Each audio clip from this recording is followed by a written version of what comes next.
not very often you see a dynamic marking at the end of a phrase. You usually see it at the start of a phrase, yeah? So I think that's a clue that because the melody's dropping, like you pointed out, the melody's dropping at the end, we can also drop in dynamic. And then you also said the melody's all on one string. That's why we've got those slides.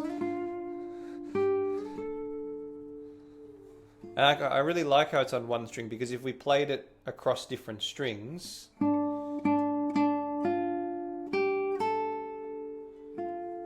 you don't get as much of that kind of like cello like, you don't feel the distance of the notes as much, right? When the melody goes up and leaps, you feel it, and that's where the slides kind of fill in that space too. So maybe one more time, melody only, and if you could get nice and soft in bar 4 with the leap down.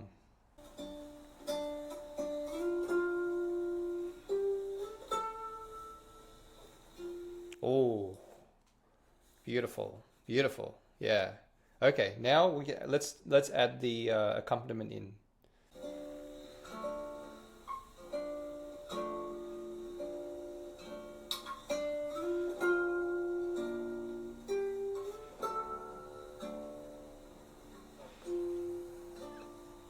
Can you play? That was really nicely shaped. Can you play the melody on its own again?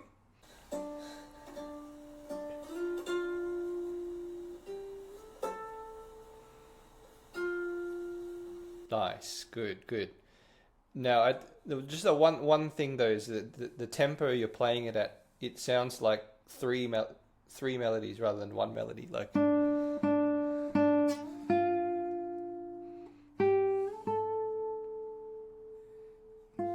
yeah. So if we try and find a tempo, imagine a phrase mark across the first 4 bars so that they're all one breath.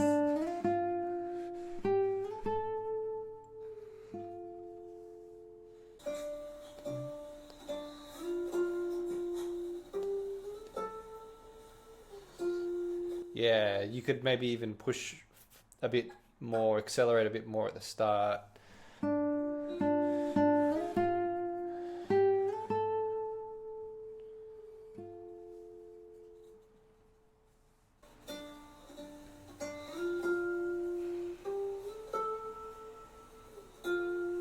Yeah, good. Just getting softer at the end as well.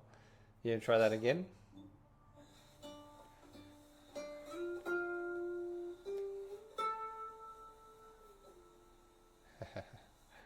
One more time.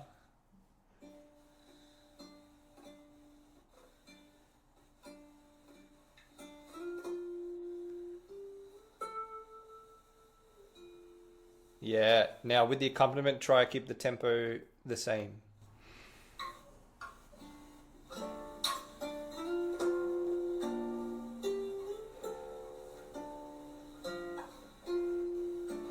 Yes. That's fantastic. Yeah. I'm also getting more of a sense of 3 now because when the tempo's too slow, we don't really know what the time is. It just feels like each note's like one beat, like that. But now I heard 1, 2, 3, 1, 2, 3, 1, 2. Really, I heard that very clearly. That was really good. Okay, so that's the first 4 bars. Next 4 bars. What you want to play the melody on its own?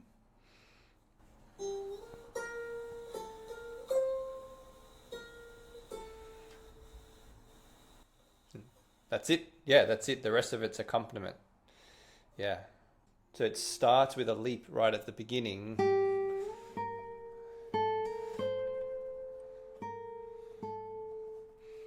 And then sometimes with a melody we have to factor in the harmony as well. So the first 4 bars, the harmony was based on,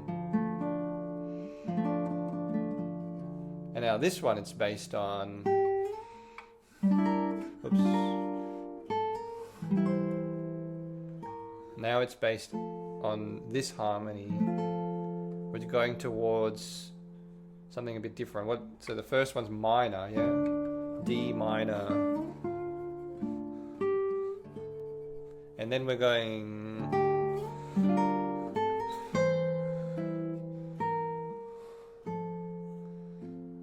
Should be like this one where you're barring the 5th fret. Measure 7. Yeah, that's all right. So that's F major. That's F major. Yeah. Right. 1 flat in the key signature is either F major or D minor. Yeah. So with a change in tonality, change of key, comes a change of mood as well. So the first one is minor. Maybe you could say darker. Yeah. And then we go to F major.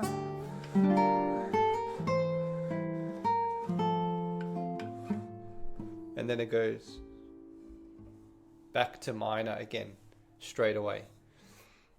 So then it's getting darker again. So it's not only getting louder, but it's getting, I think you could also get brighter with the melody too. A little bit more uplifting, this melody.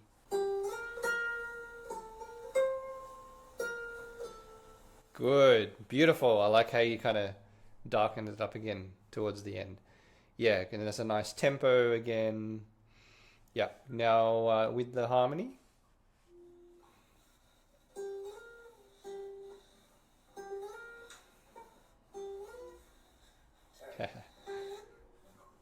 Yeah, it's a tricky little shift, that one. So what I would do is sort of prepare that chord, up, if not here, at least in the air as I'm traveling to the chord. So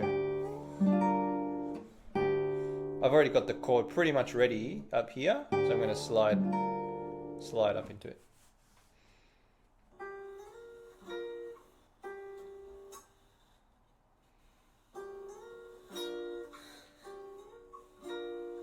That's it. Yeah.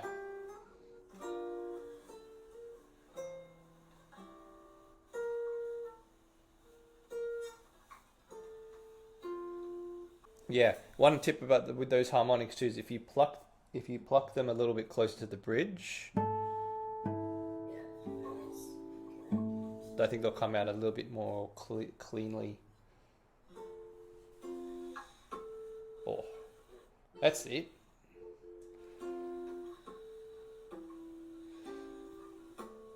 Yeah, and then one more subtlety now. We're getting a bit more into harmony and things, but make sure you're holding as it's notated to hold the melody, the A.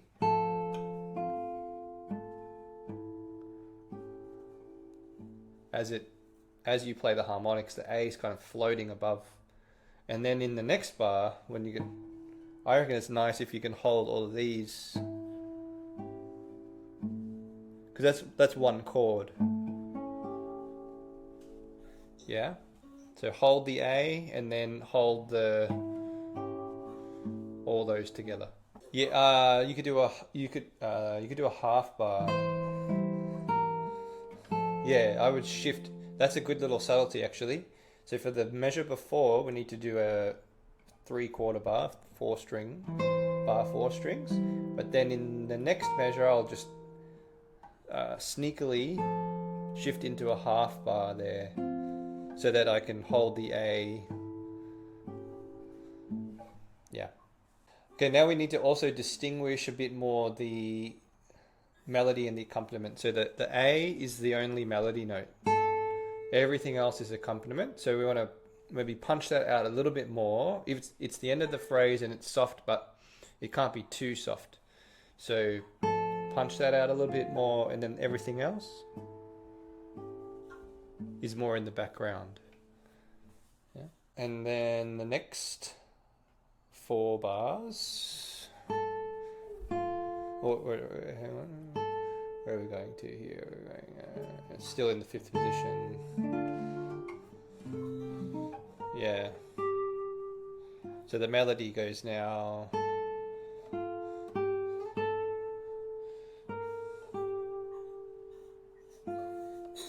And then we get the final melody.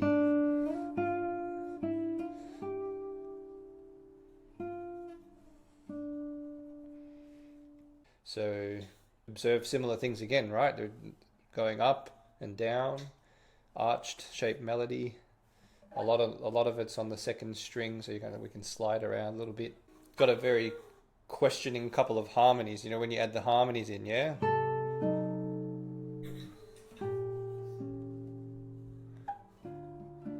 Beautiful harmonies. Ooh, let me try that again.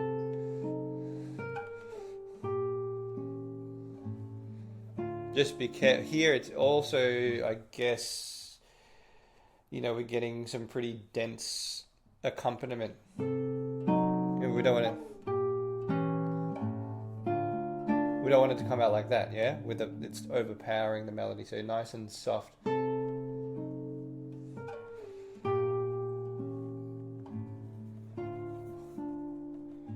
So you want to try and put the accompaniment in, keep the accompaniment nice and soft. And then the last phrase starts on a pretty intense chord. Sometimes it's helpful to, even if we're playing the melody on its own, it's helpful to keep in mind the harmony. Yeah, that's eyebrow raising chord, isn't it?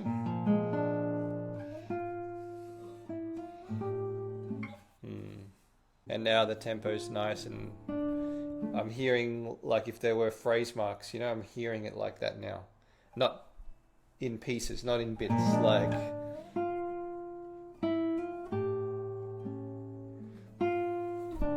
Yeah, now it's all one phrase.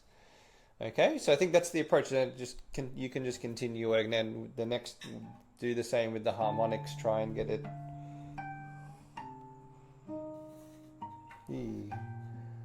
Tricky. That's the first 4 bars, and then